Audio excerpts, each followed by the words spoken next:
शौर्य आणि समृद्धीचा सण असणाऱ्या विजयादशमीनिमित्त आज देशभरात उत्साह। सरस्वती आणि शस्त्रपूजनानंतर रावण दहनानं दसरा झाला साजरा।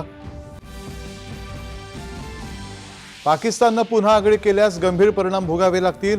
भुज लष्करी तळावरती जवानांसोबत शस्त्रपूजन केल्यानंतर संरक्षण मंत्री राजनाथ सिंह यांनी दिला इशारा। राष्ट्रपिता महात्मा गांधीजी आणि माजी पंतप्रधान लालबहादूर शास्त्रीजी यांच्या जयंतीनिमित्त देशभरात विविध कार्यक्रमांचं आयोजन। नवी दिल्लीत सर्वधर्म प्रार्थना। नागपुरातल्या रेशीमबागेत साजरा झाला राष्ट्रीय स्वयंसेवक संघाचा 100वा विजयादशमी उत्सव।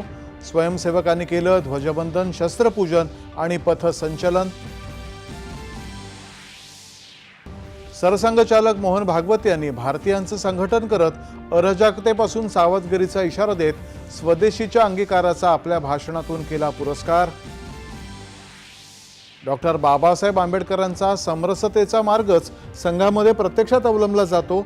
माजी राष्ट्रपती रामनाथ कोविंद यांचं संघाच्या कार्यक्रमात प्रतिपादन। आज 69व्या धम्मचक्र प्रवर्तन दिनानिमित्त नागपुरात दीक्षाभूमी इथं देश विदेशातून आलेल्या अनुयायांची गर्दी। मुख्यमंत्र्यांनी ड्रॅगन पॅलेस इथं केली बुद्ध वंदना। शिवसेनेच्या दोन्ही पक्षांचे आज मुंबईत मेळावे। उपमुख्यमंत्री एकनाथ शिंदे नेस्को मैदानावरती तर उद्धव ठाकरे शिवाजी पार्कात करणार मार्गदर्शन। बीड जिल्ह्यात जातीय राजकारणामुळे निर्माण झालेल्या जातीपातीच्या भिंती नष्ट केल्या पाहिजेत। भगवानगडावरच्या दसरा मेळाव्यात पंकजा मुंडे यांनी केलं आवाहन।